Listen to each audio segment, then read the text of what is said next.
വർഷത്തെ ആദ്യ main board IPO Bharat coking കോളിൻ്റെതായിരുന്നു. മികച്ച സബ്സ്ക്രിപ്ഷനോടുകൂടി ഏറെ കാത്തിരിപ്പും പ്രതീക്ഷയുമാണ് IPOക്ക് ലഭിച്ചത്. എന്നാൽ കമ്പനിയുടെ ലിസ്റ്റിംഗ് അപ്രതീക്ഷിതമായി മാറ്റിവെക്കേണ്ട സാഹചര്യം വന്നിരിക്കുന്നു. ജനുവരി 16 നടക്കാനിരുന്ന ഓഹരിയുടെ ലിസ്റ്റിംഗ് ജനുവരി 19 തിങ്കളാഴ്ചയിലേക്ക് മാറ്റിയിരിക്കുന്നു. ഇന്ന് മുംബൈ തിരഞ്ഞെടുപ്പ് മൂലം വിപണിക്ക് അവധിയാണ്. അതിനാൽ ഇന്നത്തെ ഹോളിഡേ മൂലം ട്രേഡിംഗ്, സെറ്റിൽമെന്റ്, ക്ലിയറിംഗ് പോലുള്ള പ്രവർത്തനങ്ങൾ നടക്കുന്നില്ല.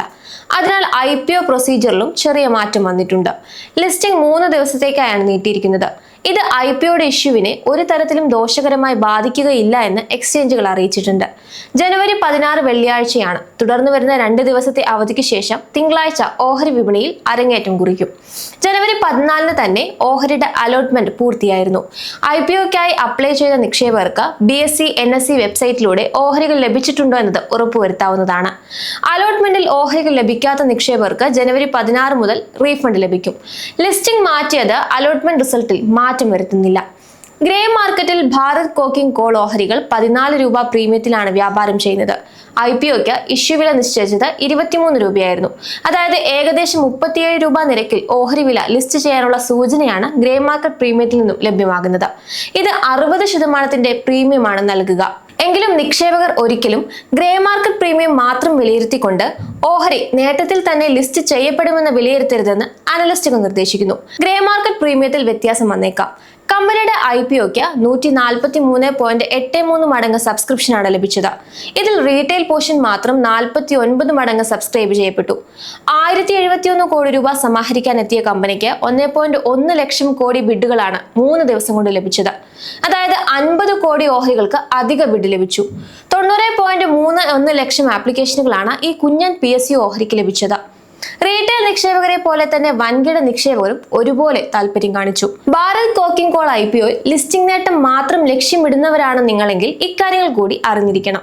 നേരത്തെ സൂചിപ്പിച്ച പോലെ ഗ്രേ മാർക്കറ്റിൽ 13 to 14 രൂപ റേഞ്ചിൽ വ്യാപാരം ചെയ്യുന്ന ഓഹരിക്ക് ഒരു പക്ഷേ 60% വരെ ലിസ്റ്റിംഗ് ഗെയിൻ നൽകാൻ സാധിച്ചേക്കും. ഇത് ആദ്യ വ്യാപാര ദിനത്തിൽ തന്നെ ഉണ്ടാകുമെന്നതാണ് നിങ്ങളെ ആകർഷിക്കുന്നതെങ്കിൽ IPOയിൽ പങ്കെടുത്ത ഇൻസ്റ്റിറ്റ്യൂഷണൽ നിക്ഷേപകരുടെ കാര്യം കൂടി നമുക്ക് കണക്കിലെടുക്കാം. LIC, നിപ്പോൺ ഇന്ത്യ പോലുള്ള വൻകിട നിക്ഷേപകർ IPO തുടങ്ങുന്നതിന് മുൻപ് തന്നെ 273 കോടി രൂപയാണ് കമ്പനിയിൽ നിക്ഷേപിച്ചിരിക്കുന്നത്. എന്തുകൊണ്ടാണ് ആങ്കർ നിക്ഷേപകർ ഇത്രയും താല്പര്യം ഓഹരിയിൽ കാണിക്കുന്നത്? കോൾ ഇന്ത്യയുടെ ഉപസ്ഥാപനമായ കോക്കിംഗ് കോൾ കമ്പനിയാണ് BCCL. സാധാരണ തെർമൽ കോൾ പവർ പ്ലാന്റുകളിലാണ് ഉപയോഗിക്കുന്നത്. എന്നാൽ ഇവിടെ കോക്കിംഗ് കോൾ സ്റ്റീൽ നിർമ്മാണത്തിനാണ് ആവശ്യമായി വരുന്നത്. അതായത് ടാറ്റ സ്റ്റീൽ, JSW സ്റ്റീൽ എന്നിവർക്ക് സ്റ്റീൽ ഉൽപ്പാദിപ്പിക്കാൻ കോക്കിംഗ് കോൾ ഒരു പ്രത്യേക തരം ഇന്ധനമാണ് ഉൽപ്പാദിപ്പിക്കുന്നത്. 1200 ഡിഗ്രി സെൽഷ്യസ് താപനിലയിലുള്ള സ്ഫോടന ചൂളകൾക്ക് ആവശ്യമായ ഇന്ധനമാണിത്. ഇനിയാണ് കമ്പനിയുടെ പ്രാധാന്യം നമ്മൾ മനസ്സിലാക്കേണ്ടത്.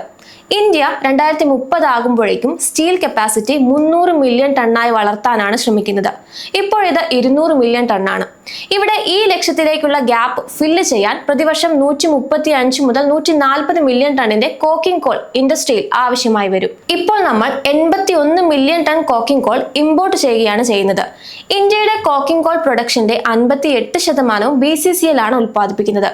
58% എന്ന് പറയുമ്പോൾ 40 മില്യൺ ടൺ കോക്കിംഗ് കോളാണ് കമ്പനി ഉൽപ്പാദിപ്പിക്കുന്നത്. 2030 ആകുമ്പോഴേക്കും 54 മില്യൺ ടണ്ണാക്കി വർദ്ധിപ്പിച്ചുകൊണ്ട് ഇറക്കുമതിയിലുള്ള ഡിപ്പെൻഡൻസ് കുറയ്ക്കാനാണ് ഇപ്പോൾ ലക്ഷ്യമിടുന്നത്. ഇതിനായി കമ്പനിക്ക് 7910 മില്യൺ ടണ്ണിന്റെ റിസർവ് ആണുള്ളത്. ഇന്ത്യയുടെ ഒരേ ഒരു സോഴ്സ് ആണിത്.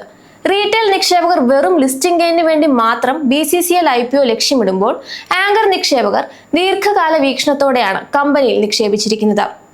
LIC 78 കോടി രൂപയും നിപ്പോൺ ഇന്ത്യ, ബന്ധൻ എന്നിവർ 75 കോടി രൂപ വീതവുമാണ് നിക്ഷേപിച്ചിരിക്കുന്നത്.